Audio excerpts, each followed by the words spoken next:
Hello class 11, welcome to your online class, education class.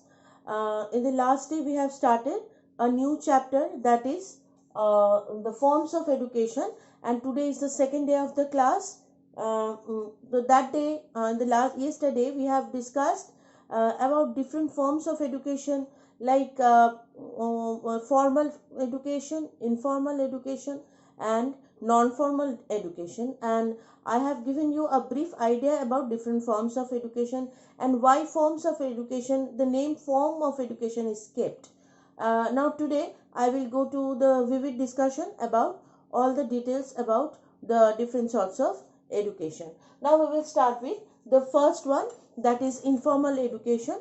Now informal education, before I start it, I have already introduced to you that what is informal education, but still before going to the characteristics discussing it, I want that I must give you some more details about informal education. Informal education is a system where there is no such form actually in the system of education. Now what is that? See, in the ancient period, there was the life was very simple basically, and the life was confined within the basic necessities. Not like us that we need fun, we need leisure time, we need entertainment. Not like that. The life was means it was only required by the food, shelter, and clothing, the basic requirements, and thus the life was too simple. We know all know that they used to have a vagabond life, they used to have a forest life, and they do not have a fixed place to live. Like they used to make their clothes with tree leaves and hay, etc. They used to make a temporary shelter, and their food were just like the foods in fruits and vegetables of the forest, whatever they used to get. But as life continued to becoming complex, as life became complex, they felt of the need. They felt the need of living together. They used to whenever they used to confront some animal, they used to see that yes, if in place of one person, if they are in the gather, there's a chance of saving life. Like that, different times they faced different problems, and thus they started living in a gather form, and thus the society started, group living started, society started. As they started their group life, they felt of eating food, and the thought of agriculture started. Like that, state by state, the through different evolutions, life started changing. Now the thing is, right from that time, there was a tendency of imitation of the elders, how they will pray animals. As I have told you that that time life was very simple, and they used to pray food from jungle. They used to pray animals in jungle. They used to collect fruits and vegetables of the tree, and they used to have their food. So in that way, the younger ones, they have no such guide to teach them that how to live their life, how to continue surviving, how to survive actually. So they started imitating, and that through this imitation, through doing the same just like the parents, they start surviving in their own world. Like that, from very time, the concept of imitation occur, and still now whatever the young one or the students are learning by imitating, by seeing, by experiencing, by seeing the elders, maybe grandparents, maybe relatives, maybe from surrounding anywhere of his environment, is called informal education. Over there, no such guides are there, no such teachers are there. The person who is learning may be an old person, maybe a young person. So there's no such restricted formal way of receiving education. Just like in formal, when we will go to the next part, that is the formal system of education, we will see the four factors we have already learned: teacher, student, curriculum and school. The four factors are very important. But here in this case, it is not such important. Informal education, any one of the in the surrounding can be a teacher, and anyone can learn from his experience or by imitating. So that is called informal education. Now we will shift to the characteristics of informal education. Number one, factors of education are not put under rigid control. Just now I have told that, see here, the factors also are not fixed, isn't it? They are not rigid, it is okay, but the factors are also not fixed. That who will learn from whom, what is the source of learning, who will learn, what is his age, nothing is fixed. So the entire system has gone under a very flexible nature. Okay, so it is, the first point is, are not put under rigid control. So who will learn? Maybe you can learn, maybe I can learn, maybe some elder one can learn, maybe an old person, he can also learn. So it occurs in any time of the day, any age. It can happen in any age, and not only in case of younger ones. The imitation, seeing someone and learning something, can happen to at any age. Next point, it does not depend on selected person. Just now I have told that informal education does not depend on a particular teacher. Like I am teaching you education.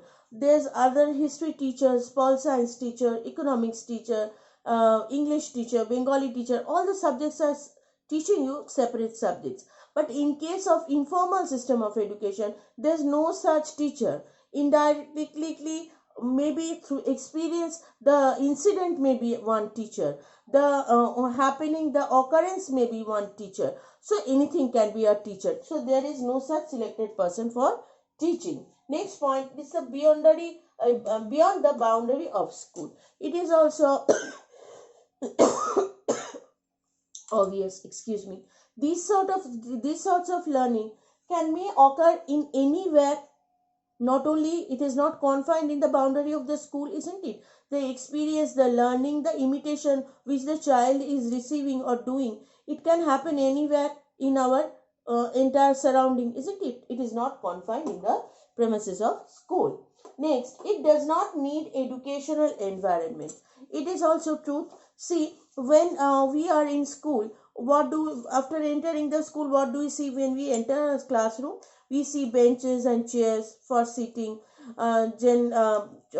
boards, chalk box, dusters, etc. All the features and amenities what are required for teaching, isn't it? And when the teacher will come, it will be a complete one. You are the student, and the continuous interaction will go on. But in case of informal education, where is no such teachers, no such students, then who will learn and who will learn and who will teach? There's no such special environment. Like it is happening in a natural circumstance, in a natural surrounding, isn't it? So there's no such ambience which is created. It's very natural. Next is exclusively learner oriented. See, what is the meaning of exclusively learner oriented? Let me first tell you that all these points are in your book. When we will go through the discussion in live classes, I will explain you what part you have to read and what part you can omit. That time you will understand. Exclusively learner oriented means, see, the experience what you are gathering, maybe 5 of the students are gathering the experience in the same way, but what they are realizing, what is the outcome of it, and what are they thinking about it, it is individualistic. Maybe your mother is telling you something, or your parent or your teachers is saying something to you, and there are 5 children to listen. Now if I ask the same question to 5 people, 5 will answer in a different way. What is the reason behind it? Because that is the reason behind why individual difference is there. Due to the individual difference, your way of illustration, your way of thinking, your way of evaluation is different. That is why whatever experience may be occurring, that is the evaluation will be 100% learner oriented. Am I clear? Last point. The board is very small, so it's in a very small form I have written, but I think you can read it. earn experiences in natural settings. It is also truth. See, natural settings means we do not create any, like in school, the school ambience, the school atmosphere, the school environment, it is created by us, isn't it? We all are, when we used to do classes, we used to do it seriously. Teacher, though the relation is very friendly, but still the ambience is required, isn't it? You cannot sit on the floor, or even I cannot sit on the floor, isn't it? And I cannot say you anything. You also cannot behave it as you wish. So the entire environment is created.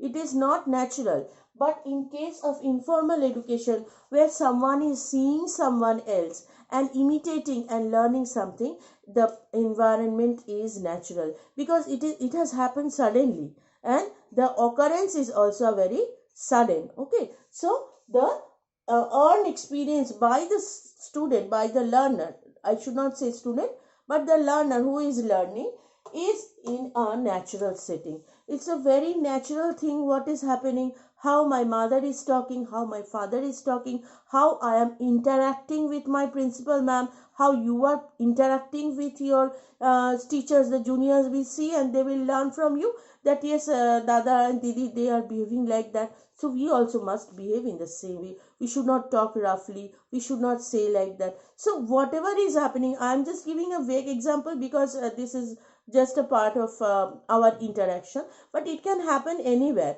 How the parents are talking with their grandparents, that is also a way of learning.